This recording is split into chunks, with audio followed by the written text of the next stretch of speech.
എല്ലാ മാന്യപ്രേക്ഷകർക്കും നമസ്കാരം. ഓം ശാന്തി ആയുർവേദ വൈദ്യ ജ്യോതിഷാലയത്തിലേക്ക് എല്ലാവർക്കും സ്വാഗതം.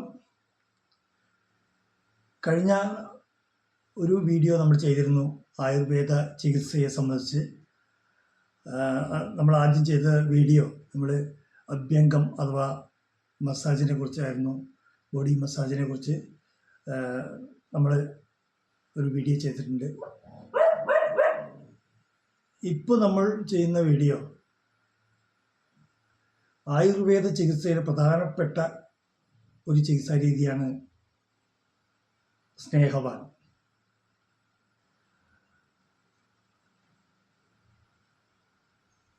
ചോദന ക്രിയകളായ പഞ്ചകർമ്മങ്ങൾക്ക് ശരീരത്തെ പാകപ്പെടുത്തിയെടുക്കുന്ന ഒരു ക്രിയയാണ് സ്നേഹവാൻ. അപ്പോൾ ഈ സ്നേഹവാനം നമ്മൾ തുടങ്ങുന്നത് തന്നെ സ്നേഹവാനം അഭ്യംഗം കഴിഞ്ഞിട്ടാണ് സ്നേഹവാനം ചെയ്യുന്നത് കേട്ടോ. അഭ്യംഗം കഴിഞ്ഞ് സ്നേഹവാനവും കഴിഞ്ഞ് സ്വേദനക്രിയകളും കഴിഞ്ഞ് നമ്മൾ ശോധനാക്രിയകളിലേക്ക് എത്തുകയാണ് ചെയ്യുന്നത്. എന്നിട്ടാണ് ശോധനാക്രിയകൾ നമ്മൾ തുടങ്ങുന്നത്. വർഷകാലത്ത് നമ്മൾ തൈലം കൊണ്ടാണ് സ്നേഹപാനം ചെയ്യുക. അതേപോലെ ശരൽക്കാലത്ത് നമ്മൾ ഘൃതങ്ങളാണ്. അതുപോലെ തന്നെ വസന്തകാലത്ത് നമ്മൾ വസ മജ്ജകളൊക്കെ ഉപയോഗിച്ചിട്ടാണ് സ്നേഹപാനം ചെയ്യുന്നത്. പ്രധാനമായി എല്ലാ രോഗങ്ങളിലും നമ്മൾ ഘൃതങ്ങൾ കൊണ്ട് തന്നെ സ്നേഹപാനം ചെയ്യുന്ന അവസ്ഥയാണ് ഇപ്പോൾ എല്ലായിടത്തും ഉള്ളത്. അപ്പോൾ ശരീരത്തിലെ മാലിന്യങ്ങളെ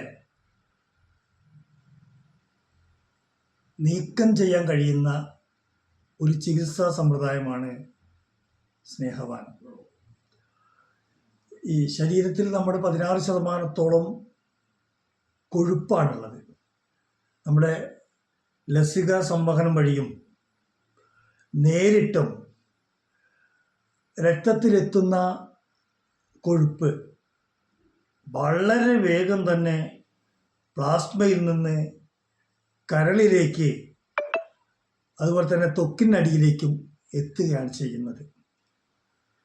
ഈ സ്നേഹപാനം കഴിഞ്ഞ് കൊഴുപ്പുമയമായിട്ടുള്ള ശരീരം വളരെ വേഗം ഏതാണ്ട് പൂർണ്ണമായിട്ട് തന്നെ കൊഴുപ്പ് സ്വീകരിച്ച് എല്ലാ ശരീരത്തിലേക്കും എല്ലാ ഭാഗങ്ങളിലേക്കും എത്തും. അതാണ്. അതുകൊണ്ടാണ് ആയുർവേദ ചികിത്സയിൽ ഈ സ്നേഹപാനത്തിന് ഏറ്റവും വലിയ പ്രാധാന്യം കൽപ്പിക്കുന്നത്. ഇത് നമ്മളെല്ലാവരും ചെയ്യേണ്ട ഒരു ചികിത്സയാണ് കേട്ടോ. ഇപ്പം ഞാൻ വൈദ്യരായതുകൊണ്ട് ഞാൻ ഈ ചികിത്സകളൊക്കെ കൊടുക്കുന്നത്. കാരണം ആളുകളുടെ ശരീരത്തിൽ അടിഞ്ഞുകൂടിയിട്ടുള്ള അഴുക്കിനെ നമുക്ക് പുറന്തള്ളാനുള്ളൊരു വലിയ ചികിത്സ ആയുർവേദ ചികിത്സാ സമ്പ്രദായമാണ് ഈ സ്നേഹപാനം എന്ന് പറയുന്ന ചികിത്സ. ഇപ്പോൾ എല്ലാ ഹോസ്പിറ്റലുകളിലും ചെയ്യുന്നുണ്ട്, ആയുർവേദ ഹോസ്പിറ്റലുകളിലൊക്കെ ചെയ്യുന്നുണ്ട്. അപ്പോൾ നമ്മുടെ ആളുകൾ നമ്മുടെ ശരീരത്തിൽ അടിഞ്ഞുകൂടിയിട്ടുള്ള അഴുക്കിനെ എല്ലാം പുറന്തള്ളി നല്ലൊരു ആരോഗ്യമുള്ള ശരീരമാക്കി മാറ്റാൻ ഈ കാലഘട്ടത്തിൽ ആയുർവേദ വിധി പ്രകാരമുള്ള ചികിത്സകൾ അത്യന്താപേക്ഷിതമാണ്. അതുകൊണ്ട് തന്നെ നിങ്ങളെല്ലാവരും ഇത് ചെയ്യണം. ഇത് ആവശ്യമാണ്. ഒരു ചികിത്സകൾക്ക് നമ്മുടെ ആരോഗ്യം നിലനിർത്താനുള്ള ഏറ്റവും വലിയൊരു ഘടകമായതുകൊണ്ട് ഇത് ആവശ്യമാണ്. ആയുർവേദ ചികിത്സ എല്ലാ ഹോസ്പിറ്റലുകളും നടക്കുന്നുണ്ട്. എളമലാശ്ശേരിയിൽ വന്ന ഞാനും ഈ ചികിത്സ ചെയ്യുന്നുണ്ട്. എല്ലാവർക്കും ഈ വീഡിയോ ഒരു ഉപകാരമായി തീരട്ടെ.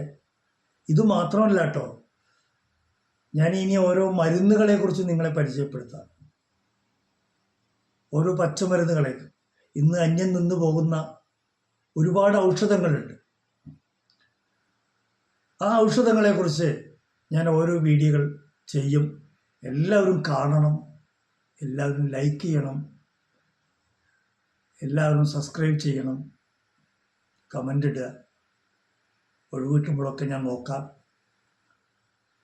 എല്ലാവരുടെ സഹകരണവും ഉണ്ടാവട്ടെ. എല്ലാവർക്കും നന്ദി.